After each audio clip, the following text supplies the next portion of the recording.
Cédric Devise, qui va nous parler de la création de contenus destinés à des professionnels de santé, non seulement destinés, mais aussi des contenus adaptés aux nouveaux besoins des professionnels de santé.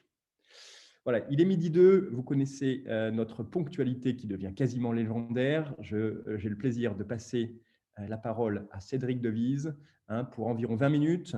Au cours de ces 20 minutes, vous pouvez nous envoyer vos questions en appuyant sur l'icône Q&R. Et à l'issue des 20 minutes, je sélectionnerai, je piocherai certaines des questions que je poserai à Cédric. Cédric, le micro est à toi. Merci Julien pour cette introduction. Alors, je vais commencer par partager mon écran. Bonjour à tous et à toutes, bonjour aux nouveaux, bonjour aux fidèles de la Indiox Academy. Je suis ravi d'être votre hôte aujourd'hui pour ce nouveau talk sur la QV 2021. Je me présente, je suis Cédric Devise, business developer chez Invivox. À titre d'information, j'ai passé 8 ans au sein de sociétés du dispositif médical, spécialisées plutôt dans l'imagerie médicale. Et aujourd'hui, j'accompagne chez Invivox les industriels de santé dans l'élaboration de leur stratégie de contenu pour répondre aux enjeux d'aujourd'hui et à ceux de demain. Alors, j'ai la lourde tâche aujourd'hui de faire ce topo en 20 minutes, de comment créer une stratégie de contenu auprès des professionnels de santé. Alors, euh, je vous propose l'agenda suivant. D'abord, quelques généralités pour vous donner du contexte à ce topo. Rappeler des objectifs, pourquoi mettre en place une stratégie de contenu, donc les objectifs d'une stratégie de contenu, comment la mettre en place, donc quel plan d'action pour créer du contenu. Et puis, comme l'a dit Julien, toujours dans le pragmatisme de la Indio Academy, on va vous présenter un business case pour justement illustrer ces propos. Alors, je commence par la définition de la stratégie de contenu, le content marketing, pour ceux qui ne connaissent pas cette notion. Elle repose sur la création et la diffusion de contenu de valeur utile et informatif afin de communiquer avec son audience et développer sa visibilité. Alors, comme toute définition, c'est très conceptuel. J'espère qu'à la fin de ce topo, ça sera beaucoup plus clair pour vous.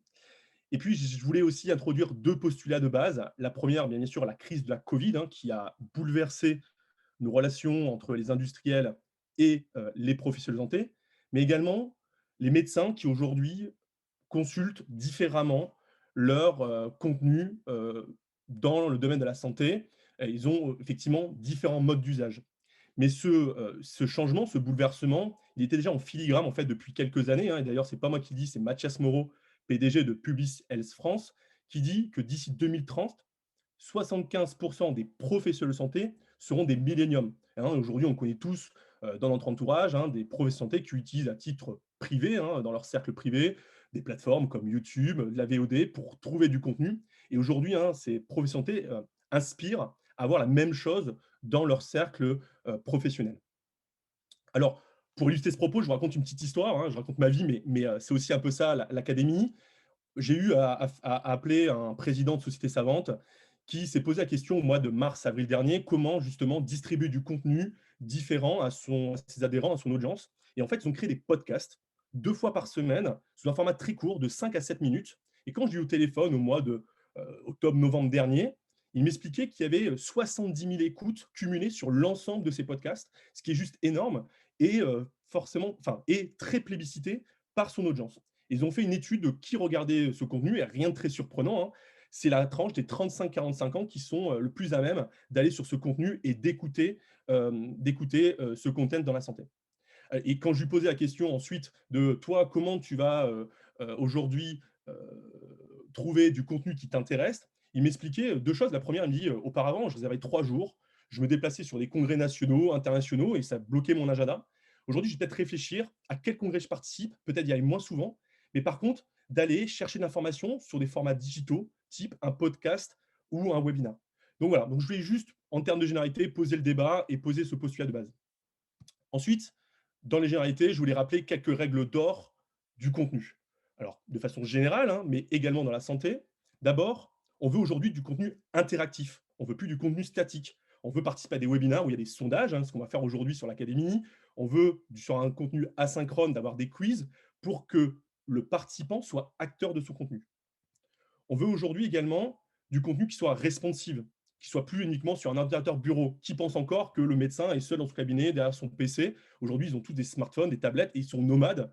Alors, je vous l'accorde, dans le contexte d'aujourd'hui, on est un peu moins nomade qu'auparavant et j'espère que le replay qu'on diffusera, on enlèvera ça dans 6 mois en disant qu'aujourd'hui, on peut reprendre une vie normale. Mais on veut des contenus aujourd'hui responsives pour qu'ils soient disponibles sur tous les supports qu'on utilise au quotidien. On veut du contenu on demand, hein. Donc du contenu on demand, c'est du contenu asynchrone, pas forcément à heure fixe et à date fixe. Moi, j'imagine très bien, et ce que je dis à mes clients industriels de la santé, j'imagine très bien les professionnels de santé le samedi matin dans leur canapé en train de regarder leur contenu parce que c'est à ce moment-là qu'ils veulent regarder leur contenu et pas le jeudi soir à 20h parce qu'ils ont d'autres préoccupations. Donc, il faut penser à justement alimenter ce contenu avec du contenu asynchrone. On veut du contenu enrichi, hein, quand on fait un webinaire, on fait un replay, il est brut. Mais aujourd'hui, on veut du contenu qui soit enrichi avec des commentaires, des sous-titrages dans la vidéo. On veut potentiellement que ce contenu soit chapitré. On y reviendra chez Invivox pour justement qu'il soit plus digeste vis-à-vis de l'audience qu'on cible. On veut que ce contenu soit environnemental, et là je parle de la santé, hein, on veut souvent parler de notre produit pour notre produit, mais on veut surtout répondre à des problématiques clés de nos clients. Et donc, il faut parler d'environnement, on va parler peut-être de la diarrhée du nourrisson plutôt que du smecta, parce que c'est aujourd'hui ce qui intéresse les professionnels de santé. Et puis dernièrement, on veut du contenu rapide, hein, oust, les contenus qui durent plus de 30 minutes, parce qu'encore une fois, les professionnels de santé ont cette exigence d'avoir peu de temps à consacrer. Et c'est ce qu'on fait chez Invivox, on développe des contenus courts et impactants, et je vous en reparlerai ensuite dans le topo. Alors, une fois ces généralités dites, hein, quels sont aujourd'hui les objectifs? Pourquoi mettre en place une stratégie de contenu? Alors, il n'est pas trop tard. D'abord, se positionner comme un acteur référent sur son domaine. Alors, auparavant, on le faisait hein, sur des congrès de façon présentielle. Vous alliez vous développer des symposiums auprès d'une audience. Mais en fait, c'était une partie d'une audience de 50, 100, 200 personnes. Mais aujourd'hui, on va penser à comment réutiliser du contenu, à rediffuser une grande audience et à se positionner comme un acteur innovant. Hein. Et aujourd'hui, nous, on voit plein d'acteurs dans la santé qui ont pris le pas de cette stratégie de contenu et qui sont vraiment des acteurs référents et qui ont pris un stade d'avance sur bien d'autres sur leurs concurrents. Bien sûr, de générer des leads et de fidéliser les clients. Alors, j'espère que dans l'auditoire, toutes les personnes ont cet objectif au sein de leur société. Mais simplement, j'ai rappelé ce modèle-là parce que dans la stratégie de contenu, on va faire en fait de l'inbound marketing. On va créer du contenu pour que les professionnels de santé viennent vers nous, susciter un intérêt, porter des marques d'intérêt, et ça ensuite le scorer et pouvoir analyser, tiens, j'ai un client qui est venu X fois à mes événements, et ce client-là, je ne le connais pas, donc je vais aller le contacter. Et donc, c'est comme ça que vous allez générer des leads dans votre stratégie de contenu. Et puis également, animer des communautés de professionnels de santé. Julien a exposé un topo il y a 3 semaines sur comment créer une communauté digitale sur LinkedIn. Bah, le contenu vous permet d'animer cette communauté pour l'alimenter de contenu qui l'intéresse parce que justement, votre communauté, vous la créez de façon précise autour de sujets qui intéressent, enfin, de façon spécialisée plutôt. Le but ultime, hein, c'est de créer cette relation de confiance qu'on veut tous entre vous, industriels, et les professionnels de santé. Alors, j'ai un petit sondage hein, qui est, et vous, aujourd'hui, comment gérez-vous votre stratégie de contenu? Alors, il y a plusieurs choix. D'abord, nous n'avons pas de stratégie de contenu. Cette stratégie de contenu est gérée par le département de marketing, elle est gérée par le département médical, elle est gérée par une agence externe. Ou qu'est-ce qu'une stratégie de contenu? Parce que peut-être que vous n'avez pas de notion aujourd'hui de ce qu'il en est. Alors, je vous laisse quelques secondes pour répondre. Pendant ce temps, je me désaltère. Alors, on a déjà 70% de votants. On va jusqu'à 80%. Alors, je vous partage les résultats. Donc, la plupart d'entre vous disent aujourd'hui que cette stratégie de contenu est gérée par votre département marketing, ou alors que, enfin, et ensuite, vous n'avez pas de stratégie de contenu, un peu par le département médical, et au final, assez peu, au final, aujourd'hui, en externe. Alors, une fois cette introduction faite, on va passer aujourd'hui au plan d'action. Comment mettre en place cette stratégie de contenu? D'abord, première étape, il faut faire le recueil des besoins. C'est souvent une étape assez sous-estimée de nos clients parce qu'ils pensent effectivement qu'ils savent répondre aux problématiques de leurs clients finaux. D'abord, il faut créer vos personas marketing. Alors, le persona est un mot barbare dans le domaine marketing, mais ça veut dire créer votre fiche d'identité de votre audience cible. Je prends un exemple très simple. Vous travaillez dans le domaine de la radiologie. Vous avez affaire à des radiologues interventionnels, des radiologues qui font du diagnostic. Bah, vous n'allez pas adresser le même contenu à ces deux populations qui sont sur le terme radiologue, hein, mais qui ont des préoccupations très différentes au quotidien. Ensuite, vous allez devoir définir le besoin en contenu. Est-ce qu'on veut un format webinar, podcast, contenu en demande? Quel est le temps et la disponibilité que peut m'accorder mon médecin? Et puis, quels sont les sujets qui intéressent? Et là, je l'ai mis en gros, je pense que j'aurais pu mettre encore en plus gros. il faut que ce contenu soit customer-centrique. On doit répondre à des problématiques clés de nos clients pour que ces sujets aujourd'hui intéressent. Et si je dois donner un conseil un petit peu by in Vivox sur ce recueil des besoins, faites l'exercice de créer en fait un template de questionnaire fait par votre équipe médico-marketing ou marketing et proposez à vos forces de vente, à vos forces terrain, d'aller interviewer vos clients sur ce questionnaire pour récolter effectivement leurs besoins au plus proche du terrain. Et vous verrez, si vous avez 10 personnes qui sont sur le terrain, qui font 5 à 10 interviews, en fait, ça vous crée un panel de 50 à 100 professionnels de santé pour se baser sur ce recueil des besoins. Une fois que vous avez fait ce recueil des besoins, il va falloir déterminer le calendrier éditorial que vous allez mettre en place. Alors, on présente souvent cette diapo chez Vivox, qui est la boîte à outils chez Vivox du continuum d'événements, que nous, on centralise au même endroit. Souvent, nos clients, ils ont des outils de webinar à gauche, ils ont parfois des outils pour gérer leur événement présentiel à droite, et puis d'autres formats pour gérer leur contenu en demande. Nous, l'idée, c'est qu'au même endroit, vous pouvez centraliser l'ensemble de votre contenu. Et cette boîte à outils vous permet de vous dire, OK, sur le online, je vais pouvoir organiser du webinar, du smart replay, de la classe virtuelle, des catlinks interactifs, la capsule produit. Et puis, on espère tous que demain, le présentiel reprendra. Et là, vous allez pouvoir organiser des symposiums, du Cadaver Lab, des formations one-to-one, et puis de proposer des parcours de blending learning, donc des parcours qui alternent entre présentiel et distanciel. Et c'est ça qui est important, c'est de proposer des contenus différents à vos clients. Il faut savoir varier les plaisirs. Et c'est ça qui est important pour votre audience cible. Et c'est souvent ce qu'on nous demande, mais par où commencer quand je commence à faire mon calendrier éditorial? Qu'est-ce que je dois faire? D'abord, pensez à varier les contenus que vous rendez disponibles à votre audience. D'autre part, commencez par un webinaire par trimestre sur la même audience cible. Et ensuite, vous proposez des classes virtuelles qui va permettre en fait à votre audience de se réunir en petits comités sur des sujets précis, potentiellement régionalisés, une à Marseille, une à Lyon, une à Bordeaux, et qui va permettre en fait de continuer à personnaliser la discussion et de mesurer l'engagement de vos clients sur vos différents formats et proposer du contenu asynchrone. Aujourd'hui, c'est la demande clé des professionnels de santé. Alors, ensuite, il va falloir créer votre contenu. Alors, j'ai trouvé une statistique, on va dire généraliste, sur comment aujourd'hui les entreprises créent du contenu. 62% aujourd'hui externalisent leur contenu. Alors, je pense que c'est assez vrai dans le domaine de la santé parce qu'on a vécu un vrai boom aujourd'hui technologique, enfin un vrai boom avec cette crise de la Covid auquel en fait, on n'était pas prêt, on n'avait pas les équipes, pas les outils, pas les ressources pour créer ce contenu. Et en plus de ça, on a des actions on a un impact très réglementaire dans la santé. Et puis je terminerai par dire simplement que moi j'ai découvert en venant chez Invivox il y a 1 an et demi, qu'il y a un métier qui s'appelait l'ingénierie pédagogique. Je n'avais pas de notion de ce métier-là. Et en fait, c'est une vraie science. Quand vous commencez à construire des contenus asynchrones, donc des contenus digitaux qui sont mis à disposition de nos clients, où en fait, il y a une vraie science qui est mise derrière pour justement proposer un contenu qui soit pédagogiquement bien construit, qui soit intelligent, qui permette d'avoir une belle interaction entre le support et les participants. Et aujourd'hui, chez Vivox, on a une équipe qui est dédiée à ça, l'équipe du pôle online qui est générée par Sabrina Amir, et on a construit en fait une Content Factory. Donc une Content Factory, pour ceux qui ne connaissent pas ce nom, en fait, c'est mettre en place des processus pour industrialiser la création de contenu. Et puis, aujourd'hui, pour répondre à cette Content Factory, il faut produire du contenu pertinent et rapidement. Alors, je prends un exemple assez trivial, mais si aujourd'hui vous créez du contenu, comment prendre en charge un patient Covid dans un service de réa, j'espère et j'en suis quasiment convaincu qu'aujourd'hui, tous les réa de France savent le faire. Nous, on a fait des webinars avec certains de nos clients au mois de mars-avril, et ça correspondait à un vrai besoin identifié sur comment, le partage de connaissances entre différents centres sur la prise en charge de ce patient Covid. Ensuite, c'est de simplifier le process de validation. Et j'ai mis affaires réglementaires parce qu'au départ, vos affaires réglementaires doivent être au départ de cette construction pour justement mettre de l'huile dans les rouages. Aujourd'hui, on a des clients au départ qui ont parfois eu 6 mois de validation pour valider un replay dans le domaine du pharma, et aujourd'hui qui sont capables de délivrer du replay très rapidement en quelques jours parce qu'ils ont mis en place ce process de validation interne qui leur permet d'être efficient.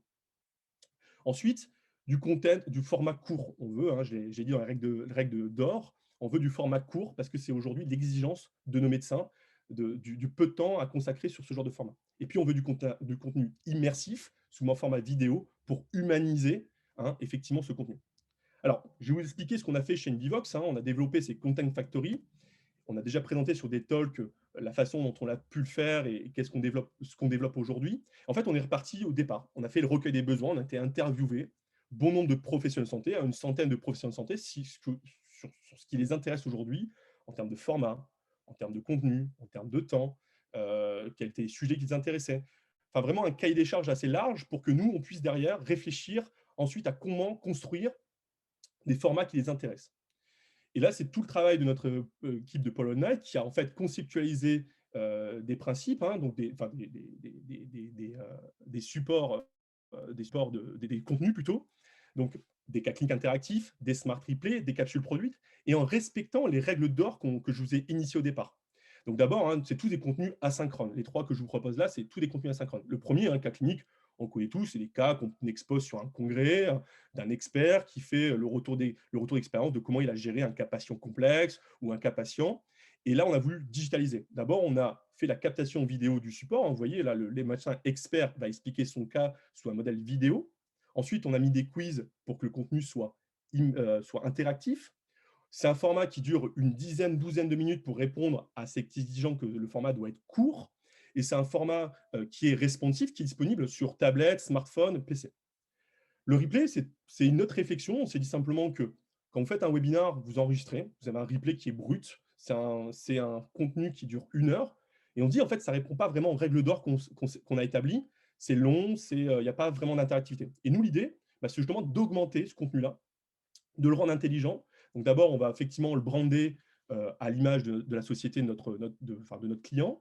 On va le chapitrer pour justement créer des slots de 10, 15, 20 minutes pour que le médecin puisse aller sur du click and collect, sur l'information qui l'intéresse. On va rajouter des quiz intérieurs, on va rajouter potentiellement de la bibliographie pour que si le médecin, pendant son talk, parle d'une bibliographie, qu'il a juste à cliquer pour aller la consulter. Enfin, vraiment, on va penser vraiment à un format intéressant, intelligible pour le participant qui utilise ce format. Et le dernier, c'est la capsule produit, hein. Donc là, ça répondait à une exigence assez clé plutôt des industriels du device, qui en fait vend des produits dans les blocs opératoires, dans les salles de KT, auprès de médecins, dans le privé, dans le public, et qui n'avaient plus accès au bloc opératoire. Et aujourd'hui, l'idée, hein, souvent on a une fiche plastifiée sur nos devices qui permet d'expliquer telle ou telle fonction du produit, comment utiliser plutôt le produit. Aujourd'hui, on propose en fait un format didactique, pareil, sous forme vidéo, court, d'une quinzaine de minutes, sous un modèle responsive, asynchrone, sur lequel l'utilisateur va pouvoir avoir accès avant même d'appeler un agent d'application, un commercial, pour répondre à ses premières questions. Et on connaît tous, hein, moi j'ai vécu ce domaine-là, on a souvent des questions très récurrentes sur nos devices qui sont souvent les mêmes, et parfois on fait déplacer des agents d'application à plusieurs centaines de kilomètres pour aller expliquer 3 ou 4 fonctions sur ça. Et puis ça répond peut-être aussi à une exigence de médecins internes qui reviennent tous les 6 mois utiliser vos devices. Ils ont un premier palier en fait sur lequel ils ont un support digital et qui correspond d'ailleurs à leur tranche d'âge pour savoir comment utiliser vos devices.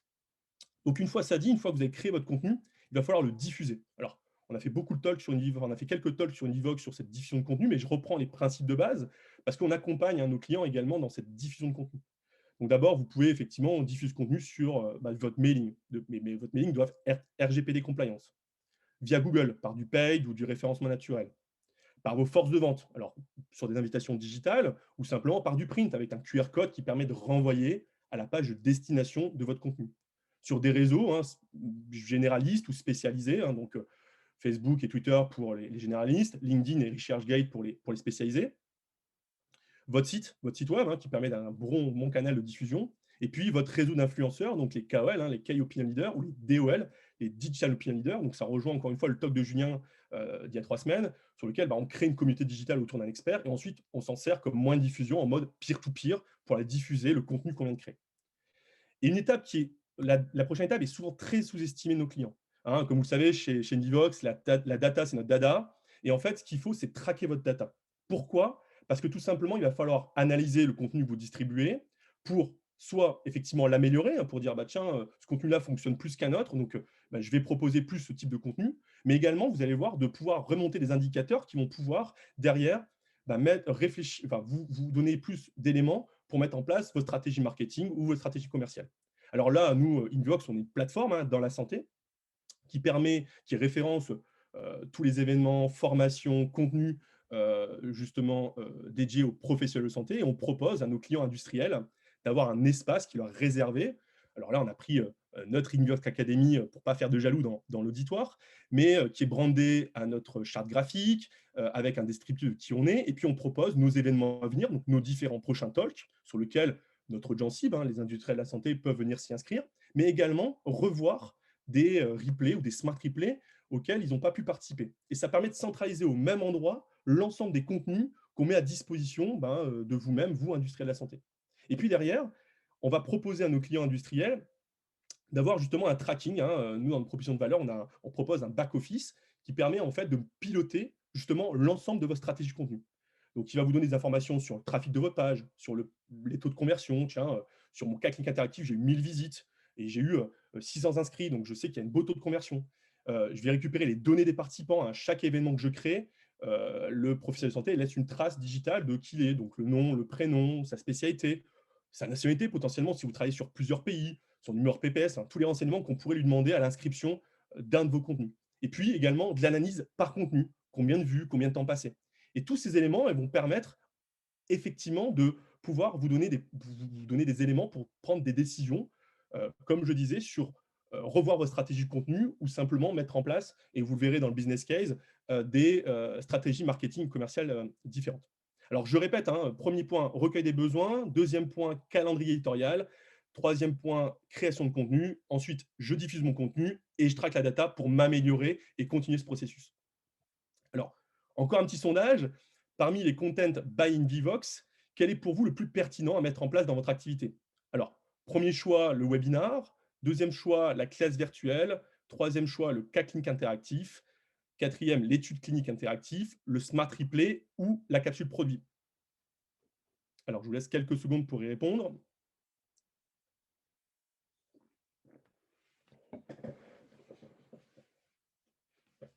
On vous laisse encore quelques secondes. On va encore arriver à peu près aux alentours de 80% de taux de réponse. Merci pour vos retours. Et je pense que c'est aussi ce côté interactif qui vous plaît. Alors, je partage les résultats. Alors, parmi les différents contents qui aujourd'hui vous paraissent le plus pertinent, ça reste le webinar, effectivement, à grande majorité, hein, 63%, enfin 75 votants sur 120. Ensuite, ça reste le cas clinique interactif et pas mal de modules asynchrones. C'est effectivement ça aujourd'hui, hein, le modèle live est plébiscité par pas mal d'industriels, mais comme je vous disais en introduction, ne sous-estimez pas le modèle asynchrone, qui est aujourd'hui un format que Professeur Santé adore parce qu'il peut le regarder quand il veut et où il veut. Alors, j'arrête le partage des résultats.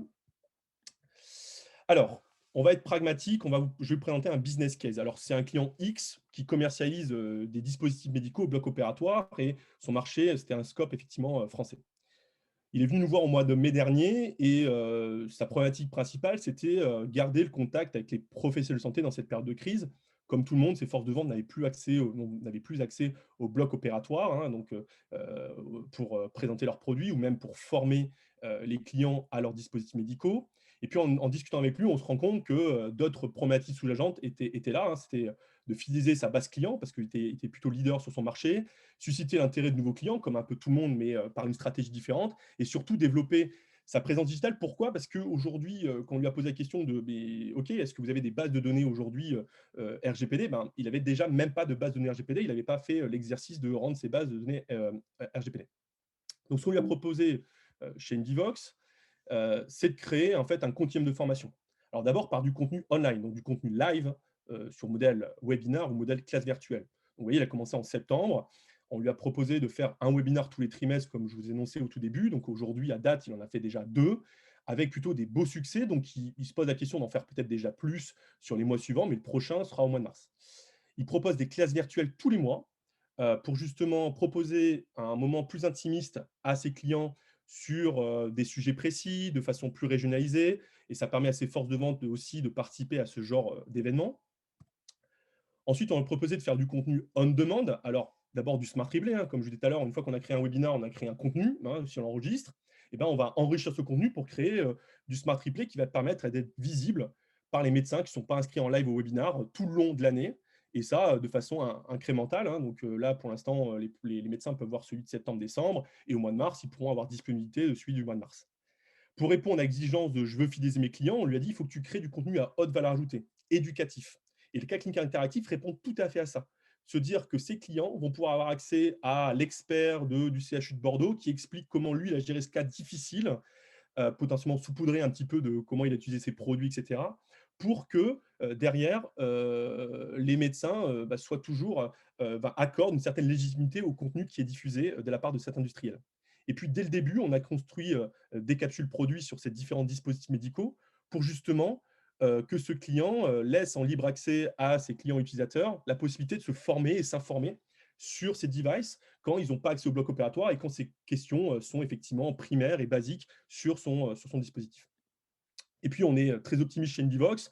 On espère tous que demain le présentiel reprendra, donc on a déjà établi des plans sur la début d'été avec, effectivement des formations peer-to-peer, des symposiums, des congrès régionalisés, potentiellement du Cadaver Lab. Mais bon, voilà, on en reparlera avec lui au fil du temps.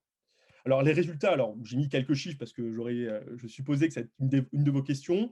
Donc quelques chiffres pour dire qu'en live, effectivement, il y a eu des beaux taux de participation, mais également en asynchrone, hein, vous voyez, hein, donc des très beaux taux de participation. Des retours, hein, sur une Vivox, on peut laisser, le praticien peut laisser, ses avis. Donc là, il y a eu quand même 178 retours d'avis, tous très positifs. Et puis également, des demandes de sollicitation de rendez-vous, pour cet industriel pour des échanges. Mais ce que je voulais pas, enfin, ce n'est pas l'intérêt de vous présenter chiffre, mais ce que je voulais plutôt vous donner, c'est le feedback du client. Le premier, c'est ces forces de vente qui étaient plutôt au départ réfractaires à mettre en place cette stratégie contenu, se sont dit aujourd'hui ravis d'orchestrer, et c'est ces mots, orchestrer la stratégie contenu. Parce qu'ils appellent leur médecin en disant n'oublie pas, hein, demain, il y a un webinar qu'on organise sur tel sujet, on en a déjà discuté, je sais que ça t'intéresse. Et aujourd'hui, ils deviennent vraiment acteurs de justement participer à cette stratégie contenu. Et en plus, ils en récoltent les fruits. Parce que derrière, dans cette analyse de data que vous allez avoir de vos différents contenus, ça va permettre de monitorer, tiens, ce professionnel de santé, il a vu mon webinar, il a vu ma caisse virtuelle, il a vu tel contenu et je ne le connais pas. C'est un vrai argument pour toi, commerciaux, d'aller contacter ton professionnel de santé qui s'intéresse à ces différents sujets. Et puis le deuxième feedback que le client nous fait, c'est qu'il nous dit aujourd'hui, vous nous donnez des indicateurs que je n'avais pas auparavant et qui me permet de naviguer beaucoup moins à vue. Avant, quand je faisais mon plan marketing fin d'année pour l'année prochaine, je regardais les congrès auxquels j'étais intéressé, potentiellement les médecins que j'allais inviter en formation présentielle. Et en fait, en plus, je ne centralise même pas, donc je ne savais même pas qui venait à quoi, etc. Et là, dans un même outil, je suis capable de tout centraliser, de tout monitorer, et donc de mettre en place une stratégie marketing et une stratégie commerciale différenciante qui va me permettre d'avancer un peu plus sereinement. Alors, je terminerai par une conclusion des plus simples. The content is king. J'espère que, en tout cas, vous l'avez bien compris. Mais vu qu'on est en 2021 et qu'on est chez Invivox, the content is queen with data. Donc, retenez deux choses, le contenu et la data qui est extrêmement importante. Je vous remercie pour votre écoute et comme d'habitude, on se met à nu devant vous chez Invivox et on vous demande une dernière interaction, savoir si ce topo a répondu à vos attentes.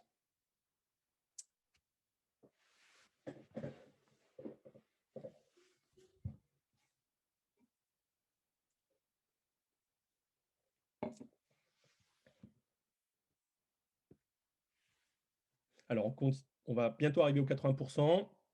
Merci pour vos retours. Alors, je partage les résultats avec vous. Merci pour votre retour, hein. C'est toujours agréable de pouvoir répondre à vos attentes. Et pour ceux qui ont répondu partiellement, hein, je serais ravi d'échanger avec vous, hein. N'hésitez pas à me contacter sur LinkedIn pour aller effectivement plus en profondeur sur certains sujets, hein. C'est vrai qu'en 20 minutes, on essaye d'être assez concis, mais n'hésitez pas à nous contacter pour répondre à vos questions. Julien, je suis tout à ton écoute. S'il y a des questions dans le chat. Merci beaucoup, Cédric. Effectivement, il y a de très nombreuses questions, Cédric. Donc, je vais piocher certaines questions. Je vais essayer de les rassembler. Alors, première question sur justement les agences existantes pour externaliser le contenu. Hein. Est-ce qu'on conseille des agences et est-ce que nous, chez Invivox, on est capable justement de créer ce contenu? Alors tout à fait, hein, c'est exactement ce que je dis dans le topo, c'est que nous, chez Nivox, on a développé une content factory spécialisée que dans la santé, hein, parce qu'on travaille que dans la santé, avec une équipe qui est dédiée, hein, on a des concepteurs pédagogiques et des ingénieurs pédagogiques qui vont construire ce contenu avec vous et de façon très simple, en fait, souvent en bipartie ou en tripartite, avec votre expert, vous industriel et nous qui sommes l'orchestre, enfin, on va orchestrer cette création de contenu avec le contenu scientifique que le professionnel de santé va nous apporter. Très bien. On a également, Cédric, tu as parlé de l'importance de l'implication du département réglementaire. Est-ce qu'on a des exemples justement, nous, est-ce que tu as des conseils à donner sur quand impliquer le département réglementaire pour fluidifier le process? Merci beaucoup, c'est une question de Catherine. Dès le début, il faut inclure les affaires réglementaires dès le début pour justement, et je le disais, je l'illustrais, mettre de l'huile dans les rouages. C'est ça qui va vraiment effectivement faire la différence. D'une part, pour bien sûr répondre aux exigences des affaires réglementaires sur ce que va être le contenu scientifique des différents événements, mais également dans le process de validation de ces contenus.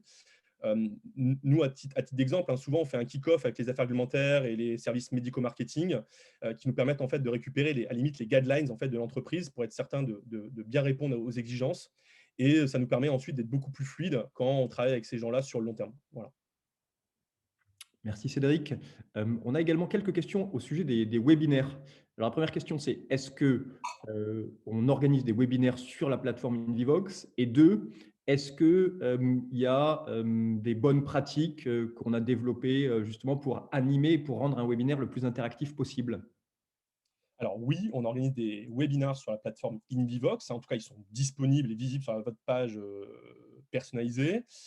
Concernant les bonnes pratiques, on les partage souvent avec nos clients, hein. D'abord, un webinar, c'est aujourd'hui entre une demi-heure, trois quarts d'heure grand maxi, avec deux, trois orateurs, hein, grand maxi aussi. Il faut proposer des questionnaires, des sondages comme on le fait sur l'académie, et trouver les sujets qui intéressent aujourd'hui les professionnels santé. Mais je vous propose, il y avait un talk que Rani m'a fait il y a quelques temps sur l'académie, hein. Si ça vous intéresse, vous pouvez aller revoir ce talk-là, ou simplement revenir vers nous et pour vous donner plus de précisions sur ce qu'on propose aujourd'hui dans la partie webinaire.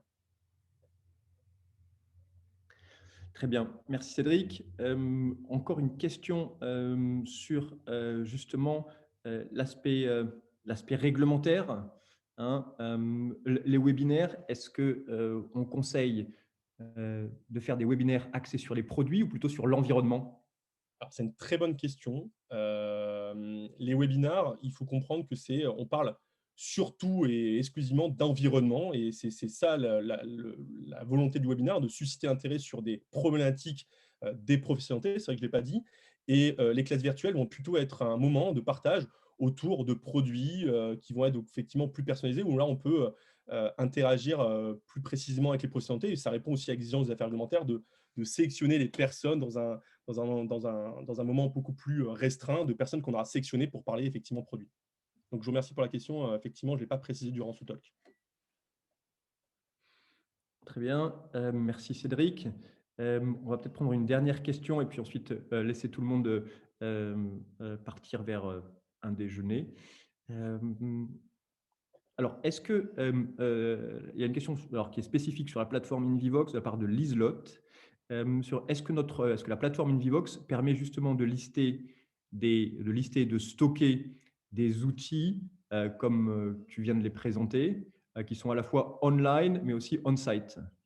Ouais, tout à fait. En fait, on a trois typologies de contenu sur Univox. On peut mettre du on-site, donc potentiellement demain, vos cadavres lab, vos symposiums personnalisés, vos événements régionaux, hein, sur lesquels vous allez pouvoir digitaliser l'inscription, potentiellement même prendre l'inscription payante si les événements sont payants.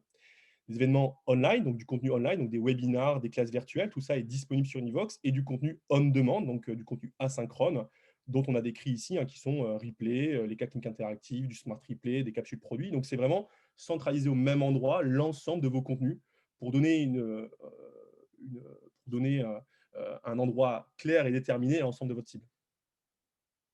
Alors, Cédric, une dernière question et puis ensuite, on va clôturer ce webinaire. Pour information, hein, Cédric répondra individuellement à toutes les personnes qui ont posé des questions et que je n'ai pas listées aujourd'hui. Alors, une question de Marc sur justement quelles sont les techniques qu'on utilise pour cibler justement les bonnes personnes en fonction du contenu qu'on propose. Alors, on a une belle équipe marketing chez nous, hein, de marketing digital, qui sont spécialisés sur l'ensemble des canaux de diffusion, hein. On a des équipes qui sont spécialisées sur Facebook, sur LinkedIn, sur effectivement la partie mailing. Et donc, on utilise en fait l'ensemble de ces réseaux sociaux, hein. Pour vous donner quelques exemples, sur LinkedIn, on va être capable d'aller faire grandir un réseau autour d'un expert pour aller cibler spécifiquement, par exemple, si on parle de la cardiologie intentionnelle, d'aller ajouter tous les cardiologues interventionnels autour de cet expert, ce qui crée vraiment une communauté digitale autour de cet expert. Et ensuite, ça nous permet comme moyen d'aller communiquer en communication peer-to-peer, hein, donc de l'expert vers sa communauté, sur les contenus que vous avez créés. Donc ça, c'est un exemple sur LinkedIn. Et puis sur Facebook, on va utiliser plein d'autres façons de faire, soit dans des groupes communautaires sur Facebook ou d'utiliser les achats publicitaires sur Facebook qui permet effectivement par des outils spécifiques Facebook, mais par des outils internes à chez nous, d'aller cibler précisément l'audience qui est concernée par le contenu que vous avez créé. Merci infiniment, Cédric Devise. Merci à tous les participants. Je vous rappelle les 3 prochaines dates de l'Académie. La semaine prochaine, vous allez pouvoir poser toutes les questions que vous souhaitez à la responsable, la directrice des affaires technico-réglementaires du SNITEM. Hein, justement, il y a eu plein de questions aujourd'hui. Comment utiliser les réseaux sociaux? Est-ce qu'on a le droit de publier le nom d'un dispositif médical? Donc, vous allez pouvoir poser toutes les questions en amont. Vous nous les envoyez et on les fera passer à Cécile Vauglade qui y répondra en direct. Et ça se passera jeudi 4 février à midi. Hein, donc, ça sera véritablement pratico-pratique. Cécile Vauglade répondra à toutes vos questions. Le 11, vous avez ensuite la possibilité de venir découvrir l'utilisation de la vidéo comme une arme de diffusion massive, hein, par un pro de la vidéo, le fondateur de l'agence R2, hein, qui vous fera un topo de 20 minutes à ce sujet. Et entre les deux, le 9 février ou le 16 février, je vous invite à vous connecter à une démo de la plateforme InVivox, hein, où je vous montrerai nos 3 grands piliers, c'est-à-dire notre logiciel qui vous permet de créer tous les contenus, puis de les publier en ligne, mais également de suivre les inscrits, de traquer les inscrits, de récupérer ces listes d'inscrits, évidemment en toute compliance avec le RGPD, mais également je vous montrerai la plateforme qui centralise et qui donne de la visibilité et également notre activité pour créer de la visibilité vers des populations bien ciblées. Voilà, je vous remercie infiniment. Je vous remercie de votre fidélité à l'Académie InVivox. Et puis, je vous dis bon appétit et à la semaine prochaine. Merci, Cédric. Merci à tous. Au revoir.